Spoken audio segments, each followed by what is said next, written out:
Today is very special day kasi meron tayong kasama na napaka-special din na sasakyan para sa owner nito. So, ito first owned vehicle ito, 7-seaters, bagong-bago pa.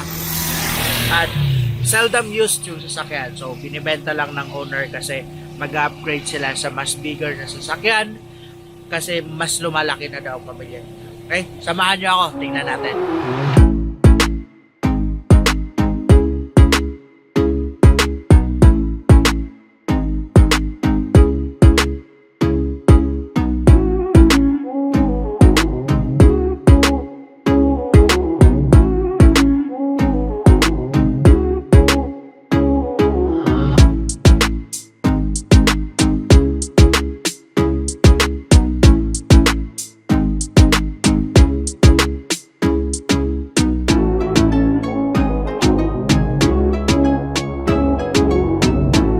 Presenting to you the 2019 Toyota Rush automatic transmission. So maybe some of you, marami nang nakakita, marami nakakapag-drive ng Toyota Rush. Kaya I am sure very familiar na kayo sa features ng Toyota Rush. But again, introduce pa rin namin sa inyo, kasama namin ngayon na si Toyota Rush 2019 model automatic transmission.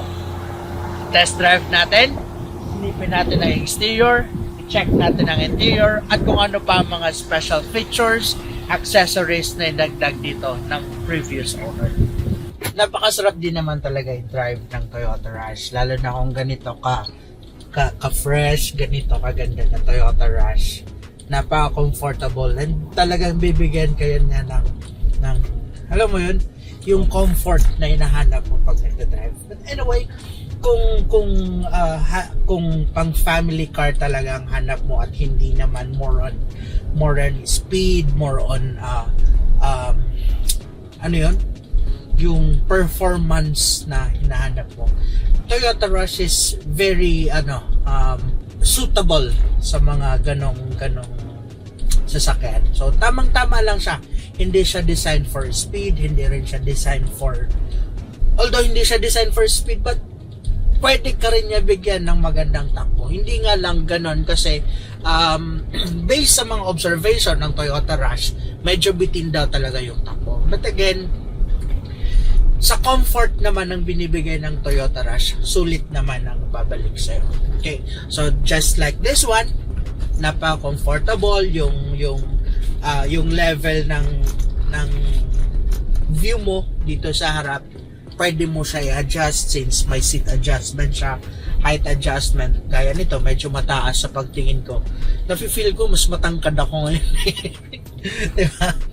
So, yan, na-adjust mo syempre, na-recline mo siya. Makukuha mo yung tamang adjustment ng seats.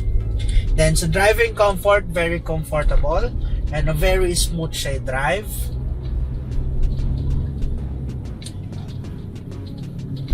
Smooth ang shifting. Anyway, this Toyota Rush, ang engine nito, parehas lang po siya sa Toyota Avanza. Powered po siya ng 4-cylinder dual VVTi. Maganda rin, maganda siyang kung ihahatak mo rin siya. Sa una, medyo mabibitin ka talaga. Pero once nakatakbo na siya ng mabuti, very smooth na rin siya. Sa handling niya, hindi ka rin maalangan mag-curve basta nasa tamang angle ka, and hindi ka maalanganin lalo may kalakihan din yung tires niya. Yan, tumatakbo tayo ng 70, running to 80, 90, and 100. So, syempre kung kasama mo ang family mo, hindi mo naman kailangan ng super bilis na sasakyan. Mas pipiliin mo pa rin yung safety sa pagmamaneho.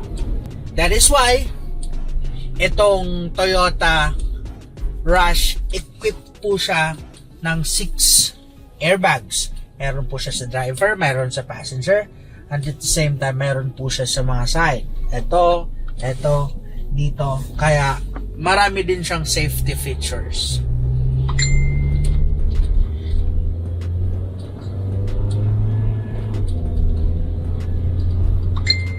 So sa sasakyan nito, observations,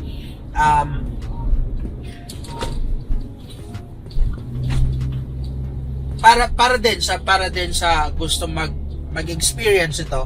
May initial observation lang ako, medyo sa akin medyo para sa akin, medyo malalim yung brake niya, pero tolerable naman. Anyway, na-adjust naman yan, hindi naman siya major problem. Accelerator niya is responsive. Ang pag-change ng gear, hindi mo naman siya mararamdaman. So very smooth naman.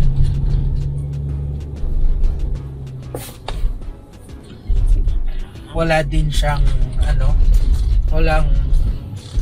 walang kabig, so properly aligned yung yung sasakyan, yung wheels niya.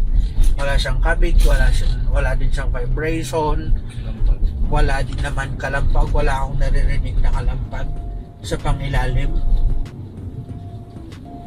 So ito, ang Toyota Rush naka rear wheel drive din ito. So mas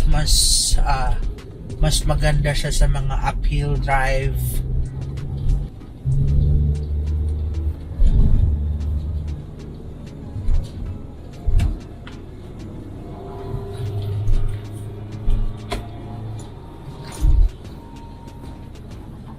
So, naka 4-speed automatic transmission. And by the way, ito tingnan nyo, naka 26,865 lang yung odometer. So, seldom used siya sa ilang taon na, 2019, 20, 21, 22, 23. Sa 4 years, nasa 26,865 lang siya. Which is mababa siya dun sa year model niya, kasi ang average speedometer ng isang sasakyan usually 10,000 to 15,000 per year. So ito 26,000, ibig sabihin nag-consume lang siya ng more or less 5,000 per year.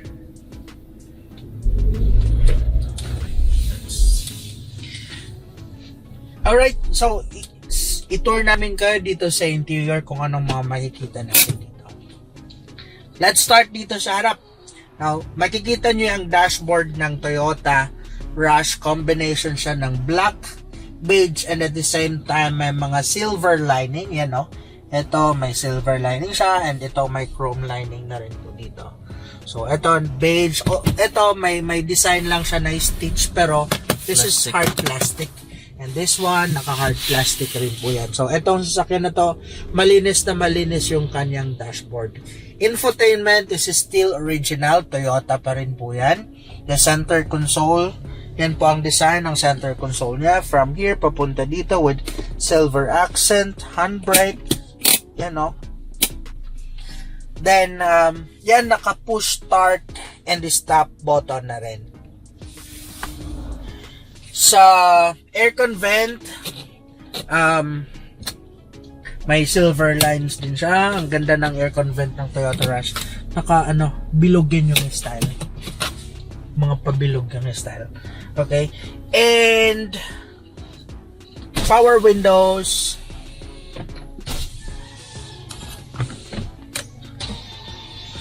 Working naman sila lahat properly.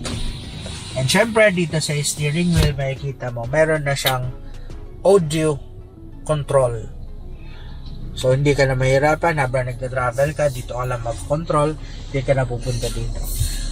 Yan. Ganda pa, ganda. Central lock. Okay. Tapos, check the side mirror. Nag-automatic fold din po siya. Then, syempre, meron din po yan control. Left, right, up, and down. Ganon din sa kabila. Right, left, up, and down. Okay. Then, seats. Dito sa mga upuan niya. Tara. Makikita nyo, naka-leather seats na itong Toyota Rush. Pero ito, aftermarket na itong leather seats niya. I think this is German leather. Maganda yung pagkaka-leather niya. Maganda rin yung design niya. And at the same time, maganda yung pagkaka-fit ng leather. Hindi siya maluwag. So, tamang-tama lang. Fitted talaga. Parang sinukat na sinukat talaga para sa upuan ng Toyota Rush. At ang maganda dito kasi kinuha niya rin yung kulay ng dashboard. Kaya naging compatible siya. Parang naging match ang kulay niya sa dashboard. So, black with beige match. Okay, then sa matting sa baba, naka-deep dish mat to. Hard mat po ito. Tapos, ayan na yung ilalim niya. Inalis na yung original mattings. But anyway, for sure, andun pa yung original mattings nito. Hawak pa nila. So, pwede natin yon hingin. Okay? Check tayo sa second row. Dito sa second row, kakasya dito mga, I think, mga tatlong passenger para mas comfortable. Then makikita nyo, naka-dual aircon na rin po siya. Malinis na malinis yung kanyang ceiling. Lights working. Still, naka-hard mattings po siya. Tapos may 12 volts ka po dyan na charging port. Same time, syempre, naka 7-seaters po tayo. Yan. So, pwede mo siya fold para sa mas malaking space for your luggages, and pwede mo rin ibaba kung marami kayong magkakasamang mag-travel. Okay? By the way, ito, check nyo to ha. Meron pa po siya dito airbag. Yan. So, equipped siya with 6 airbags, kaya very safe ang family mo dito.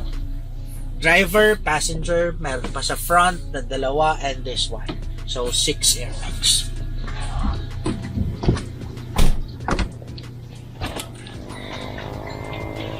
Dito sa pinakalikod, eto na. So, may mga bottle holders ka dito sa side. May speaker ka rin dito sa side. Ito, may charging port na rin siya dito. Then,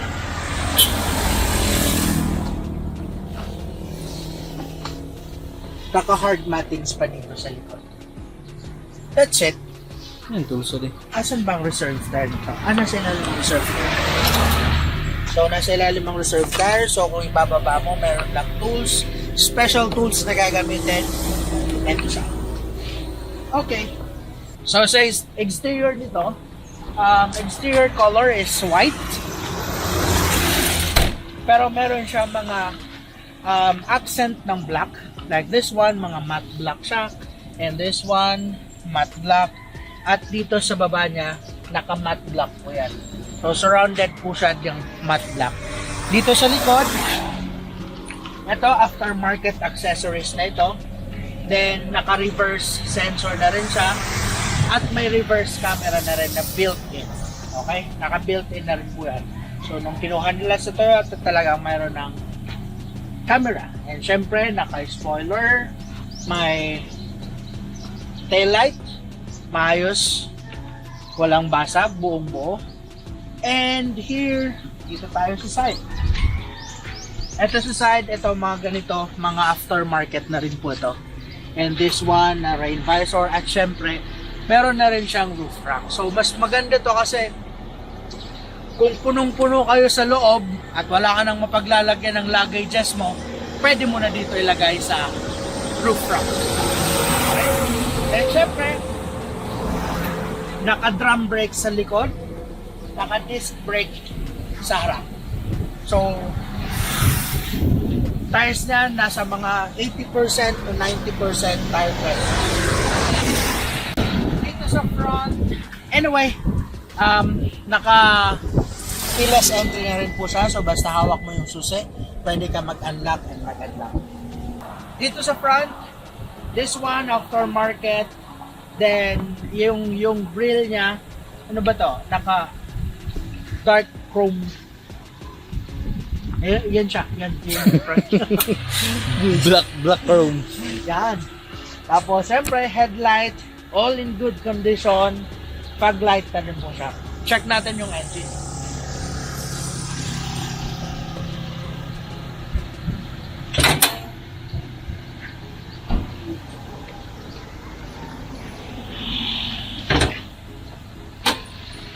Ayan. Ang tahimik mo.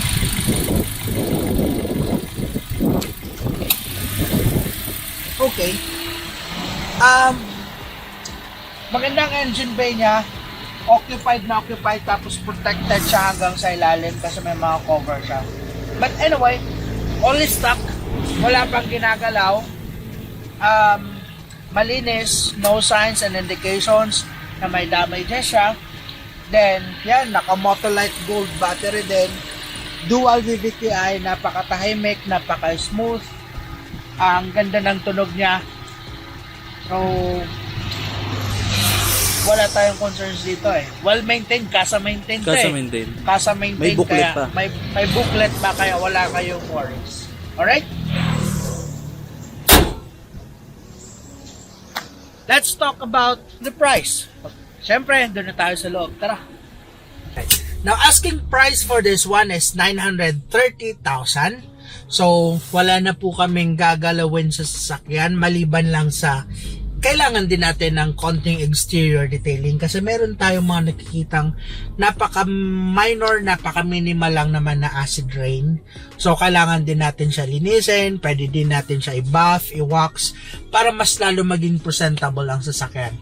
Then, pwede na rin natin i-free yung transfer of ownership. Alright?